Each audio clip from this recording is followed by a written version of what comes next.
Er schnauft auf. Das ist das, was er doch schon seit dem Freitag der Mascha wollte sagen.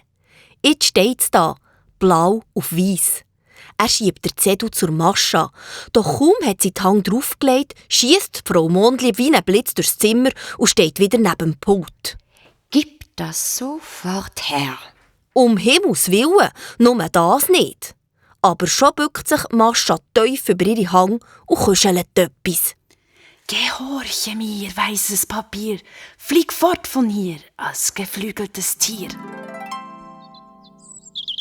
Und unter der Mascha ihren Finger schläuft ein kleiner weisser Vogel vor, breitet seine Flügel aus und verschwindet mit fröhlichem Gezwitscher durchs offene Fenster. Das geht zu weit, Mascha Marabu. So etwas kannst du mit mir nicht machen. Ich hole jetzt auf der Stelle den Herr Schnebeli, den Schulleiter. Er muss wissen, was sich da abgespielt hat. Wart du nur, Mascha Marabu. Und in der nächsten Sekunde schlägt die neue Lehrerin die Türe zu und ist verschwunden. Und da geht das Chaos los in der Klasse. Kein Wunder. Zuerst das mit den Aufzügen. Die offensichtliche Findschaft zwischen der Frau Mondlieb und der Mascha, dann der weisse Vogel und jetzt noch der Schnebeli. Alle stehen um die Mascha herum und bombardieren sie mit Fragen. Aber die Mascha sagt nichts. Sie kann gar nichts sagen, weil sie nämlich schüttelt vor Lachen.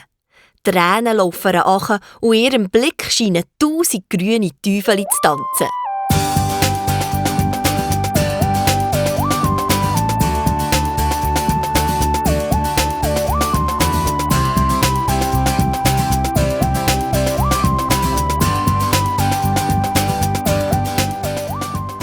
Aber da geht die Tür schon wieder auf.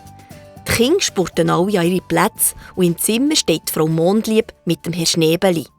Mascha Marabu, würdest du bitte am Herrn Schnebeli erklären, was du gemacht hast? Wieso? Das habt ihr ja sicher schon erzählt, oder? Ja, aber er möchte es jetzt von dir persönlich hören. Kann er mir nicht selber sagen, was er möchte? Das ist doch... Ich bin nicht bereit. Also, jetzt lass mir gut zu.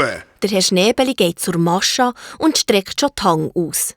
Man weiss nicht, ob er sie ihr auf den Kopf legen will, oder ob er die Mascha in die Backen klemmen oder am Arm packen. Das macht er nämlich gegen bei allen. Auf jeden Fall weicht ihm die Mascha schnell aus, lenkt in ihre Rocktasche, nimmt etwas vor, was sie dem Herr Schnebeli ins Gesicht bläst. Es ist wie ein bläuliches Wölkchen, leicht wie Blütenstaub und fast nicht zu sehen. Ja, Herr Schnebeli, was wollte er gerade sagen?